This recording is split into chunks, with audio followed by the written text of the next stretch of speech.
Donc, bonjour à tous. On va vous parler aujourd'hui pendant une demi-heure de la notion de grande surface par rapport aux magasins de proximité et de voir comment les distributeurs et en particulier un distributeur s'adaptent justement à ce nouveau comportement du consommateur. Moi je m'appelle Jean-Michel Flamand, je suis directeur du développement du Shopping Innovation Lab qui est un lieu à Eura Technologies. Jean-Philippe, je te laisse te présenter. Oui, bonjour, Jean-Philippe Alain. Du coup, je suis le responsable du comptoir boulanger de Wascal, le magasin, le XS Store de Boulanger. Chez Boulanger depuis 4 ans et auparavant responsable de l'innovation au siège. Donc d'abord, quelques tout petits mots sur le syllabe, dès lors que ça va s'afficher sur l'écran. Voilà, merci. Lieu d'innovation sur la technologie, dédié au commerce et dédié à l'expérience client. On est au centre d'un écosystème d'environ 700 startups et on a accès environ à 50 distributeurs de taille européenne. Et notre métier, pour faire bref, c'est de faire le lien entre les technologies du retail d'un côté et les besoins des retailers de l'autre pour pouvoir vraiment créer des projets d'innovation et aider la grande distribution, les distributeurs, les commerçants à se transformer par rapport à des nouvelles concurrences du type Amazon, Alibaba et d'autres changements en fait liés au commerce. On a une approche qui est extrêmement simple et qui est extrêmement pragmatique quand on accompagne nos clients dans leurs projets d'innovation. La première chose qu'on fait en général, c'est qu'on va sur le terrain pour comprendre les attentes du consommateur. Ensuite, ce qu'on va faire, c'est qu'on va faire de la veille technologique sur tout ce qui existe déjà et tout ce que la concurrence fait en termes d'innovation par rapport à la problématique qui nous est donnée. Et enfin, ce qu'on va faire, c'est qu'on va créer des séances de créativité pour pouvoir trouver des nouvelles offres, des nouveaux produits, des nouvelles façons de servir le consommateur qu'on va prototyper dans les magasins et qu'on va évaluer. Et en fait, on a une démarche en mode test and learn qui permet en fait de tester des nouveaux concepts régulièrement pour pouvoir continuer à créer de la valeur en fait dans le commerce.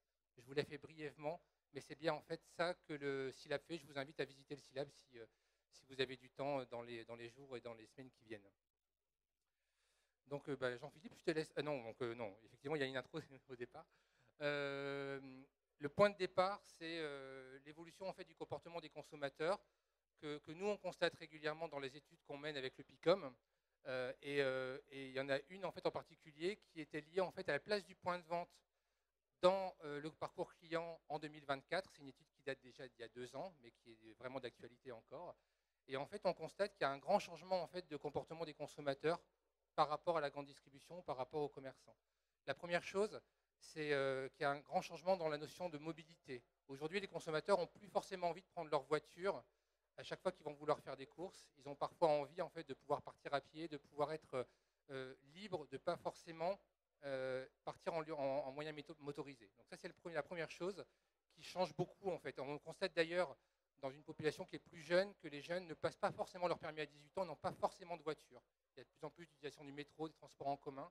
Et donc, c'est vraiment une tendance de fond qui va s'accentuer en fait, dans les années qui viennent. La deuxième, elle est liée à la gestion du temps. Aujourd'hui, en fait, les gens ont l'impression, alors je ne sais pas si c'est une impression, si c'est vrai ou pas, mais d'avoir de moins en moins de temps dans leur journée et de vouloir profiter de plus en plus de choses. On a envie de plus dormir, de profiter du temps avec ses enfants et de manger peut-être un peu plus longtemps. On a envie d'avoir d'autres activités et donc le temps consacré aux courses est quelque chose qui doit être de plus en plus court et de plus en plus efficace. Et d'ailleurs, c'est en lien en fait, sur la notion de diversité des activités, c'est quelque chose qu'on entend très souvent dans nos ateliers liés en fait, à tout ce qui est comportement des consommateurs, c'est qu'il y a bien maintenant d'autres activités que simplement aller faire du shopping dans un hypermarché le samedi ou le dimanche. On a envie de faire autre chose. Les activités qui sont proposées aujourd'hui au niveau d'un centre urbain sont beaucoup plus larges que simplement en fait, le commerce. Et donc, on n'a vraiment plus envie de passer du temps justement dans ces grands centres commerciaux et de passer 20 minutes de voiture en fait à y aller. Et donc, tous les grands commerçants, les grands distributeurs historiques qui ont développé ces commerces de périphérie avec des grandes surfaces se posent des questions sur comment revenir en fait en proximité du consommateur et revenir dans les centres-villes. C'est ce que fait entre autres Boulanger avec un concept qui s'appelle les comptoirs. Et l'idée, c'est qu'on va étudier à la fois le concept et à la fois ce qu'a pu faire le SILAB en termes d'accompagnement autour en fait, des comptoirs. Les comptoirs, du coup, vous voyez la belle photo sous le soleil du comptoir boulanger de Wascal, qui est installé dans la zone marchande du Carrefour à Wascal, un peu excentré par rapport aux autres magasins boulangers. Le comptoir, en fait, il part d'un postulat, tu peux avancer, sur une notion de maillage du territoire. Vous connaissez, si vous êtes de la métropole lilloise, les mégastores de 4000 m² comme Anglo, dans le centre, enfin, à côté du centre commercial de Anglo. On est sur un format quasiment traditionnel que l'on fait depuis des années, depuis plus de 60 ans. On arrive à développer des formats mégastores, périphérie, 2500 m², plutôt liés à Villeneuve d'Ascq, pour ceux qui connaissent. Du Paris Intramuros, depuis 3-4 ans maintenant, on est présent dans Paris avec l'ouverture de Paris Opéra. On est sur des plus petites surfaces et on arrive finalement sur un format de proximité qui est le comptoir, qui est un format bien entendu plus petit, mais là où on va pouvoir découvrir d'autres choses, on va pouvoir faire vivre d'autres expériences pour nos clients. C'est un endroit où évidemment on va acheter, c'est un lieu, c'est un commerce, c'est un petit magasin, une boutique, mais également où on va retrouver différentes expériences, où je vais pouvoir découvrir des nouveaux produits, je vais pouvoir me former. On fait de la formation également directement dans le point de vente finalement, qui est un lieu dédié pour ça. On va pouvoir réparer, une promesse qui est égale dans tous les magasins boulangers, tester, choisir, avec tous les services boulangers autour, la livraison en 24 heures, le fameux 22/7 où vous pouvez commander jusqu'à 22 heures chez vous, puis être livré dès le lendemain matin ou être livré directement au magasin. Et bien sûr, rester connecté parce que c'est la clé du magasin de proximité, comment on arrive à connecter nos clients et les équipes en magasin, plus que être connecté avec la marque, être connecté avec les équipes en magasin. Sur le comptoir de Wascal, pour être très bref, c'est un concept en fait qui rassemble sur 300 m², donc à Wascal, ici à côté de Lille, sur 300 m², le meilleur de boulanger. Des produits qui vont être plébiscités par les clients, des produits qui sont notés par nos clients 4 ou 5 étoiles sur boulanger.com, des produits qui vont pouvoir être branchés, tu peux avancer, c'est des produits où on va découvrir des nouvelles innovations, on va pouvoir les tester, et c'est ça qui fait la vraie différence du magasin. Il y a une cuisine fonctionnelle, comme à la maison, où vous allez pouvoir tester tous les robots de cuisine.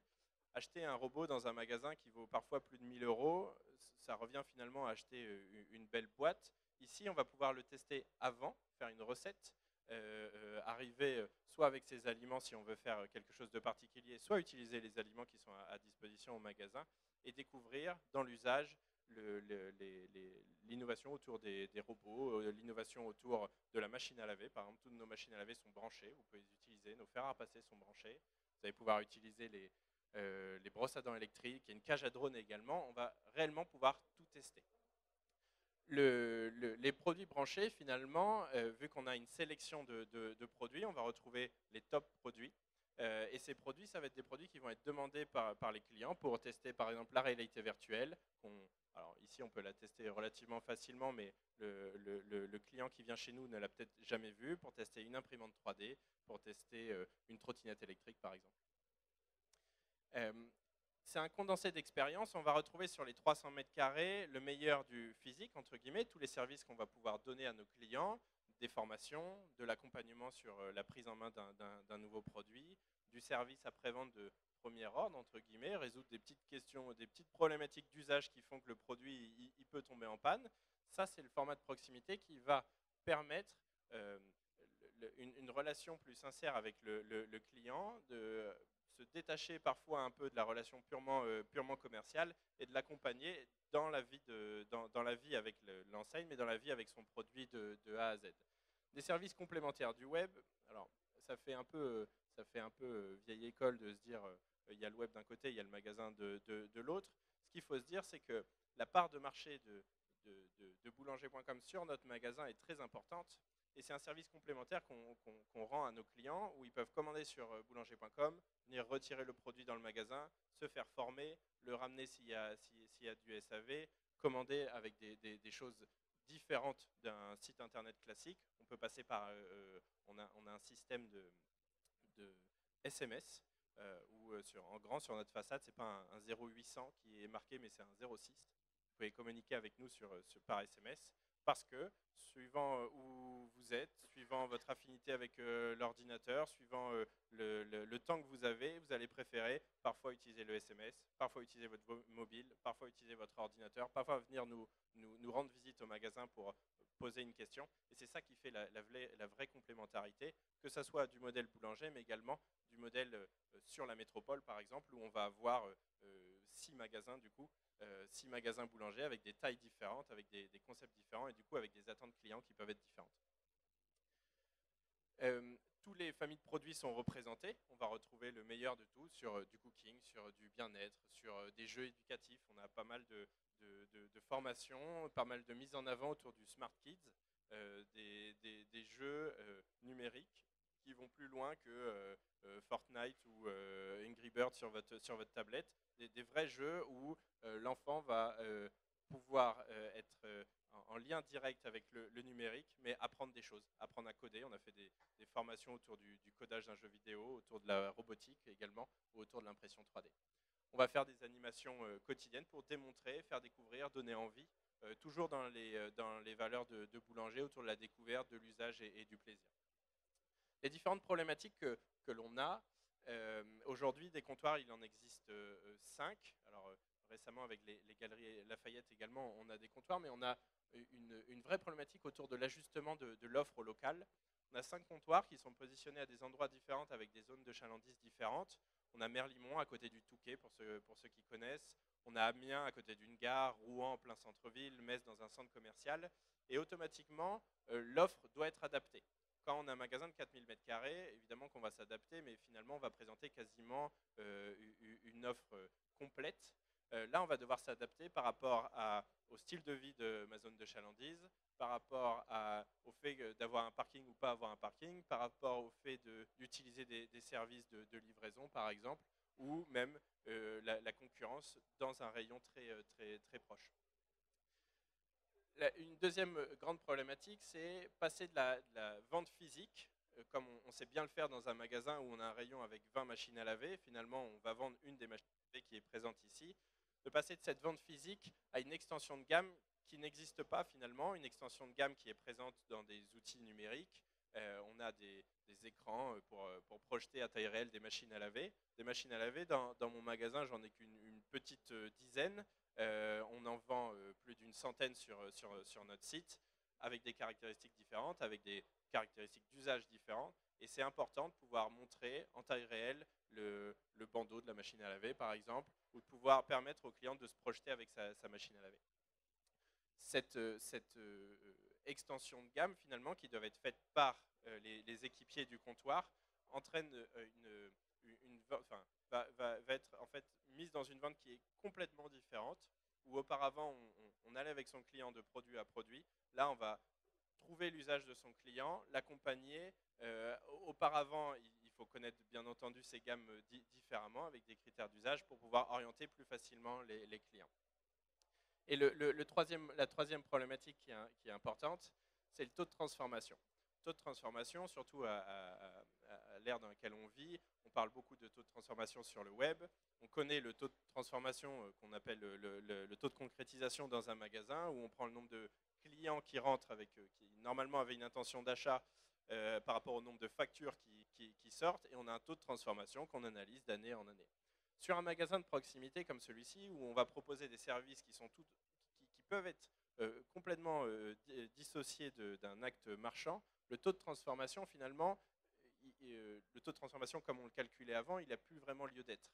Le nombre de factures, finalement, dans une journée, ne permet pas d'analyser véritablement ce qui s'est passé sur la journée. On peut avoir eu énormément de personnes qui sont venues prendre des conseils sur des produits qu'ils avaient achetés auparavant, des personnes qui sont venues découvrir des nouveaux produits juste en visite simple, des personnes qui on a accompagné sur des problèmes de service après-vente, par exemple, ou des personnes qui sont venues retirer un colis, parce qu'en tant que service de proximité, on fait également point relais. Si vous commandez sur La Redoute, Amazon, Cdiscount, vous pouvez vous faire livrer dans le magasin pour venir retirer ce colis, et pourquoi pas acheter un produit complémentaire que vous avez oublié. Donc cette mesure et ce pilotage du taux de transformation qui n'a rien à voir avec un magasin classique, c'est pour ça, c'est sur ces sujets-là qu'on a travaillé avec toi particulièrement.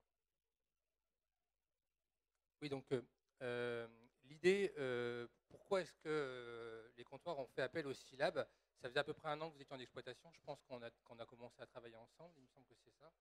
Et c'était un point d'étape en disant, bah voilà, on a déjà fait une première année d'exploitation, on a les soucis en fait que Jean-Philippe vient d'énoncer, et l'objectif c'était de se dire, à travers en fait un certain nombre en fait d'ateliers avec l'équipe commerciale, de dire comment est-ce qu'on peut faire pour quelles sont les pistes d'augmentation, d'amélioration du chiffre d'affaires sur ces comptoirs boulangers.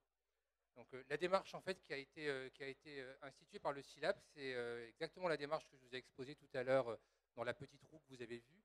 La première chose qu'on a été faire, c'est qu'on a fait les clients mystères. Donc on a été dans les comptoirs et on a analysé la façon en fait dont les vendeurs des comptoirs en fait appréhendaient l'accueil client, la vente et la transformation jusqu'à la transformation en fait du produit. Donc ça a été quelque chose qu'on a fait à 2 ou 3 reprises. Ça nous a permis en fait de nous nourrir de la façon dont le comptoir voyait en fait la relation client, qui est excellente. D'ailleurs, vous avez un MPS qui est énorme par rapport à des boulangers classiques. Vous êtes les 5 comptoirs boulangers sont les 5 premiers de France en termes de NPS, pour donner un ordre d'idée. Donc ça, c'est quelque chose de très positif. Ensuite, ce qu'on a fait, c'est que nous, côté SILAB, on a la chance de pouvoir avoir accès à un grand nombre de distributeurs.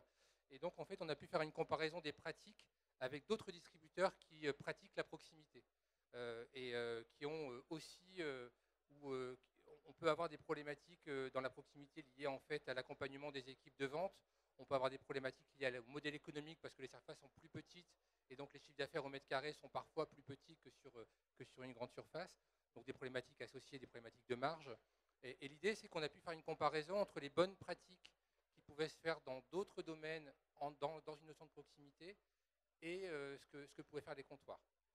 Ce qu'on constate aussi, d'ailleurs, si je fais une petite parenthèse, et ça fait partie des choses qu'on a vues ensemble dans les ateliers, c'est que les problèmes des grands distributeurs qui commencent à faire des petits formats, il y a aussi des problèmes liés justement au lien avec la centrale, qui est en fait une centrale qui a l'habitude de gérer des grands formats et qui ne sait pas en fait transposer en fait son mode d'organisation à des petits formats. Et on a retrouvé d'ailleurs ces problématiques-là chez Boulanger aussi. Donc on a pu faire cette comparaison avec peut-être un point justement sur l'état de l'art de la proximité pour les grands distributeurs, on va dire ça comme ça. Et ensuite, le moment fort en fait de la prestation, ça a été de réunir au SILAB des équipes commerciales des 4 comptoirs, il y en avait 4 à l'époque, et donc les 4 comptoirs étaient venus pour partager la restitution du SILAB et pour réfléchir sur les nouvelles façons de travailler dans les comptoirs.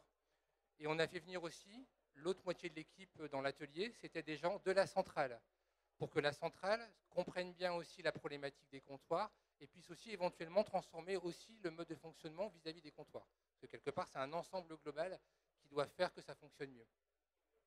Et donc à partir de là, ce qu'on a fait, une fois qu'on avait monté ces ateliers qui ont été réalisés, en fait, on a pu en fait avoir la restitution. Donc concrètement, ce qui s'est passé et comment on a pu restituer les éléments en fait, qu'on a pu voir, c'est justement la première chose, c'est la notion de prise de conscience des processus d'achat liés en fait à la notion de proximité. Et je pense qu'il y a dans l'atelier des personnes qui ont vraiment pris conscience du fait qu'il fallait livrer en plus petite quantité, que par exemple la communication qui se faisait entre la centrale et la proximité n'était pas forcément adaptée parce que la proximité reçoit énormément d'informations, exactement comme une grande surface, alors qu'elle n'a pas besoin de toutes ces informations pour travailler. Et donc, ils ont vraiment du mal à trier les informations qui viennent en fait de la centrale et pour pouvoir savoir lesquelles sont plus efficaces pour eux. Ça, c'est une première chose. La deuxième, et ça c'était venu aussi de la partie client mystère, c'est qu'on a trouvé des points d'amélioration dans la façon dont le vendeur allait jusqu'à la vente. Puisque, alors je ne vais pas aller dans le détail de ce qui a été fait, pas fait, etc. Mais en tout cas, on a pu trouver des endroits dans la démarche commerciale où le vendeur pourrait, par exemple, quand même récupérer l'adresse mail de la personne avant qu'il parte voilà, de façon plus automatique. On a identifié le fait qu'il fallait un CRM spécifique qui n'était pas tout forcément adapté en fait, à celui des grandes surfaces. Je ne sais pas si ça a été fait, c'est d'ailleurs, la partie CRM, depuis. Si, depuis c'est mis en place. C'est en cours, mais en tout cas, ce qui est sûr, c'est que lorsqu'on a plus de 150 magasins, un CRM pour gérer des millions de clients, finalement, quand on veut s'adresser à de l'hyper-local, automatiquement, les outils, à la base, n'ont pas été faits pour. Et c'est pour ça que c'est important de travailler sur des choses bien spécifiques au niveau de l'ultra-local. Et du coup, ça doit passer par des outils spécifiques. Ouais.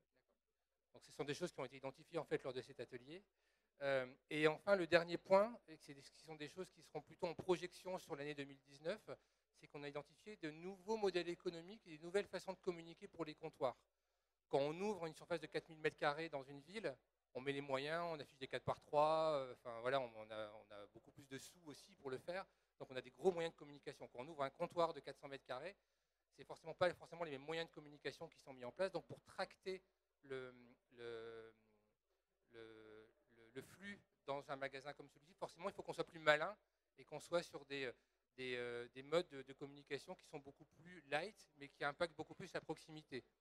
Je vous donne juste un exemple. Par exemple, on a identifié le fait probablement que l'équipe des comptoirs allait peut-être aller sur les marchés de centre-ville avec un petit corner, avec un petit stand qui sera packagé et qui permettra de dire, bah voilà, voilà, on est en centre-ville là, regardez, on participe à un marché, mais regardez, on est juste à côté à 150 mètres et vous allez pouvoir revenir pour tester l'ensemble des produits. On a aussi identifié des modèles économiques en C2C qui seront intéressants et qui seront probablement testés en 2019.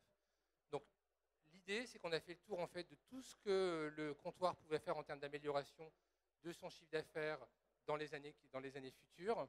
Et alors, moi, en tant que prestataire de service, sur ce coup-là, j'aurais aimé qu'on ait des chiffres plus précis avec des augmentations de pourcentage, etc. Parce que c'est vachement plus joli à écrire que ça. La seule chose qu'on m'a été autorisé à écrire dans cette présentation publique, c'est qu'il y a une grande partie des recommandations du SILAB qui ont été appliquées dans le magasin de Rouen qui a été ouvert en avril 2018, donc c'est le plus récent des comptoirs aujourd'hui. Ce qu'on sait aujourd'hui, c'est que c'est celui qui a fait le plus de chiffre d'affaires au mètre carré de tous les comptoirs qui ont été ouverts. Donc on va participer en fait au succès des comptoirs à travers ça. C'est le plus petit et ce sera sûrement c'est celui qui va en termes de CA mètre carré sera le plus important. Il nous reste 5 minutes du coup. Il nous reste 5 minutes. Si vous avez des questions, justement, c'est organisé pour que vous ayez un peu de questions à la fin. N'hésitez pas à nous les poser, on pourra répondre avec plaisir. Bonjour, je suis client du comptoir Wascal, on s'est déjà croisé. J'ai 3 questions. Vous avez dit que vous reteniez dans le comptoir le meilleur sur 300 m². Quels sont vos critères?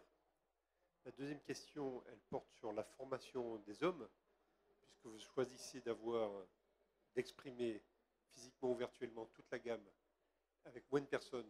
Donc c'est déjà difficile d'être compétent d'habitude. Comment est-ce que vous réussissez? Comment est-ce que vous vous protégez du risque d'être moins compétent que vos clients, quelque part? Et la troisième question, elle portait sur les aspects économiques. Sans nous donner les chiffres, j'ai compris que vous ne vouliez pas forcément les partager, mais est-ce que vous êtes rentable sur les comptoirs? Merci beaucoup pour les questions. Très simplement, le choix des produits, on prend sur la création des gammes, automatiquement on va prendre le mix classique qu'on peut faire dans un magasin avec la meilleure rotation des ventes. Et on va prendre uniquement les produits qui sont notés 4 ou 5 étoiles par nos clients sur boulanger.com, ce qui permet d'avoir un choix très select de produits.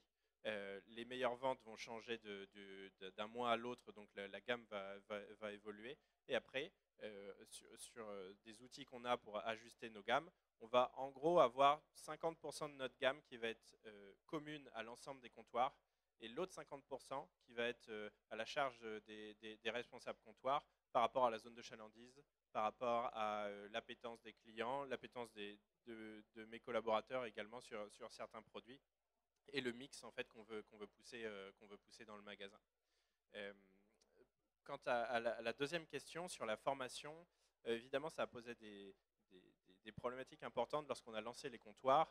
Avant d'ouvrir le comptoir de Wascal, donc il y a 1 an et demi, tous les équipiers ont fait quasiment 6 semaines de formation chez les marques, comme on a l'habitude de faire. Donc on a fait la tournée des Grands-Ducs de Magimix, Dyson, Apple et tout ça.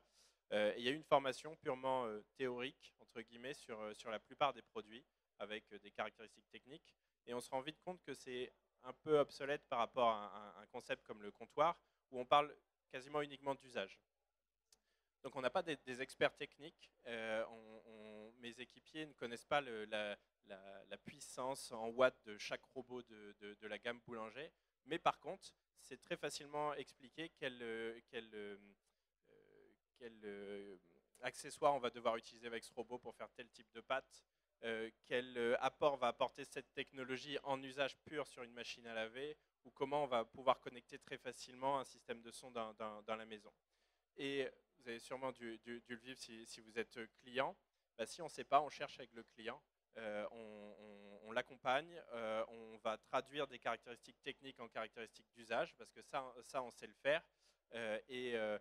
Nos clients souvent sont assez indulgents parce qu'ils vont être accompagnés de A à Z. Dès l'entrée dans le magasin, lorsqu'on va vous dire bonjour, on va vous accompagner, quel que soit le produit que vous allez chercher, et on va vous accompagner à toutes les étapes de vie du produit, jusqu'au SAV si malheureusement ça arrive un jour. Et du coup, dans la relation, c'est beaucoup plus honnête, et on va pouvoir être beaucoup plus honnête si on ne sait pas, si on n'est pas sûr de nous. On va appeler un de nos collègues experts dans un des autres magasins boulangers. Et ça, là-dessus, la formation, elle se fait principalement par l'usage des produits.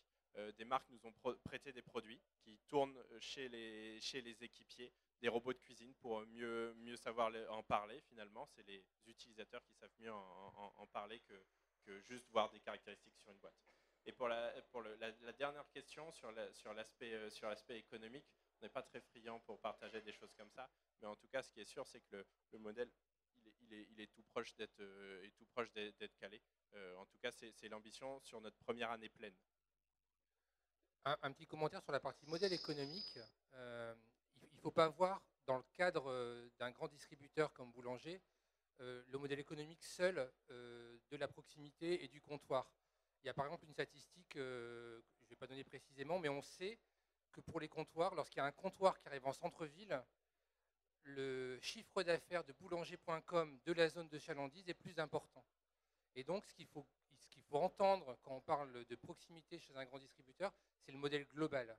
Et nous, côté Célèbre, en tout cas, on se bat pour que dans les comptes de résultats en fait, des magasins de proximité, on intègre aussi ces notions-là parce qu'on pense que pour le modèle économique global du distributeur, c'est quelque chose d'important. Oui, la complémentarité des business models finalement sur une zone. Et c'est très important et on arrive à bien le travailler chez Boulanger avec l'impact du web.